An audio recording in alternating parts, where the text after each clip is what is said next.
Hai teman-teman, nama saya Endri Junanta dari SMP Metodis Tanjung Morawa.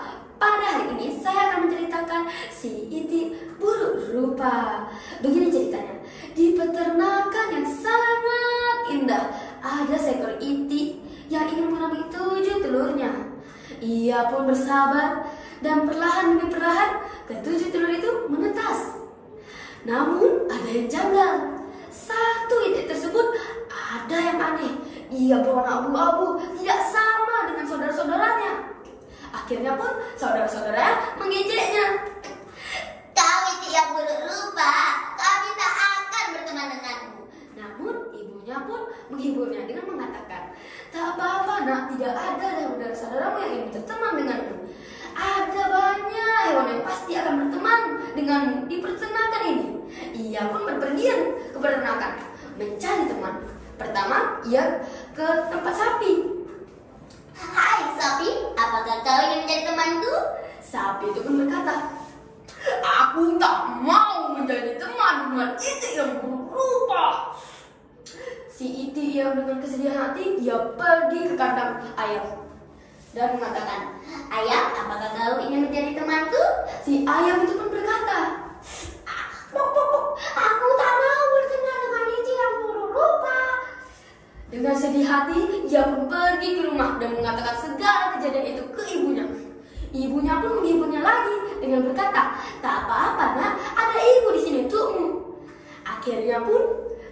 Ia pun akhirnya menerimanya dan tidur. Keesokan harinya, ibunya pergi ke hutan untuk mencari makan untuk anak-anaknya.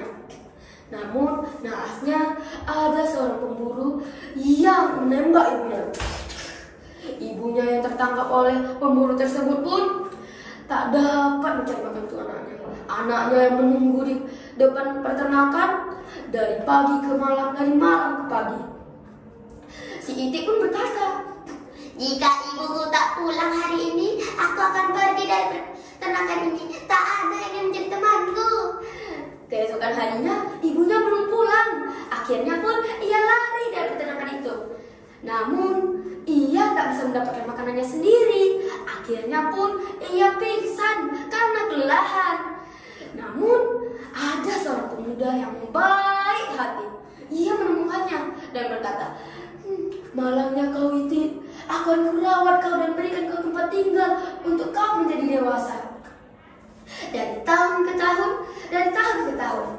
akhirnya si Iti menjadi dewasa dan sangat cantik. Namun ia belum tahu. Akhirnya pun ia dibebaskan ke alam liar. Dan ketika ia ingin meminum, ia melihat di air.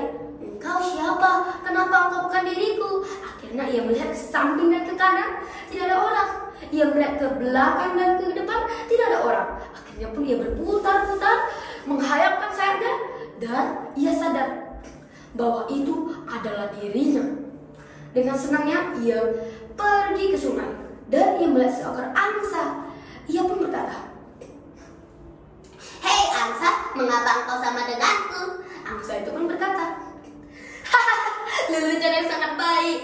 Kau dan aku adalah angsa. Mari kita berteman dan pergi bersama teman-teman kita. Namun ia belum tahu bahwa dia dan dulu adalah memang seekor angsa. Telur angsa itu jatuh dari teman ke sarang Iti dan menetaslah menjadi seekor anak Iti. Dan ia pun terbang bersama teman-teman barunya. Nah, begitulah cerita si Iti buruk rupa. Apa maknanya? Ya, benar. Tidak selamanya perbedaan itu buruk. Sama seperti si Iti buruk rupa yang membutuhkan proses yang sangat lama untuk menjadi cantik. Sekian dari saya.